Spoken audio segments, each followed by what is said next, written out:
Hey, Tanner James, DJ TJ Training. Balanced versus unbalanced cables. What's the difference? Do you need it? Okay, what's going on? So balanced cables would be the 1/4 inch TRS, right, the little small ones, an XLR cable, and I believe that's it. The unbalanced cables are basically like RCA cables. And I think there's like a different 1/4 inch that isn't TRS. Okay, so what is it? What's the difference? Why would you wanna go from an unbalanced to a balanced? Well, basically, with a balanced cable, there's a ground. And what that ground does is it takes away the additional hum. It'll make it sound better. And you may not think about it. You may think, oh no, well, you know, when I connect my phone to my mixer because it has an RCA cable, it's technically not balanced, it's totally fine. Now, here's the thing about that. It may sound fine on a small scale, but when you go big and you are doing like concert systems, PA systems, huge systems, it will sound different. And I know this firsthand because I used to do it. So I had a Pioneer DDJ SB. That was my first mixer that I had, or my first controller, and it had an RCA output. So what I did was I got RCA outputs, and what I first did was just do RCA to my speakers, and then speaker like XLR to XLR.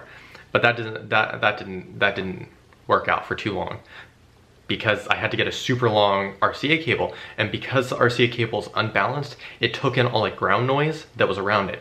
So I, like, you know, it was a 20-foot RCA cable. It really should only go up to 6 feet. It should not go up to 20 feet. And so it didn't sound very good. And the second part of it was that after that, I switched to an RCA cable to XLR. So RCA to XLR, and I thought that would be just as good, and it wasn't. It was actually really bad, just like the RCA, because it's still not balanced. I mean, the RCA only has 2 of the things. You can watch another video and it'll go in depth about why RCA should not go to XLR.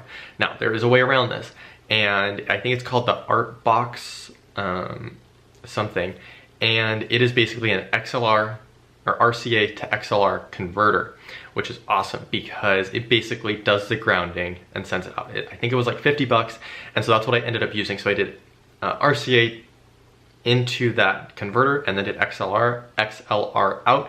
Sounded phenomenal, no issues. But you know, the higher end mixers have either 1/4 inch outputs or XLR outputs, and those are awesome. Those are great because they do it for you. And so then it sounds great, and you can go be good to go. I also know that if you take like let's just say a Pioneer DDJ SX2 and compare that to a SZ, there is a difference. And then if you get that and compare it to a club system like a DJM 900 Nexus, there is a difference. So, you know, the higher end you go, the better it sounds. And you may not notice it on a small, you know, 12-inch QSC speaker, but when you're going big and you have a huge system, that's where the difference comes in. So yeah, if you have the option, definitely go XLR. Buy that box. If you have RCA, convert it, you're good to go. There is a difference. XLR is much better. I know it firsthand. And, you know, so definitely go XLR if you can. Tanner James, DJ TJ Training.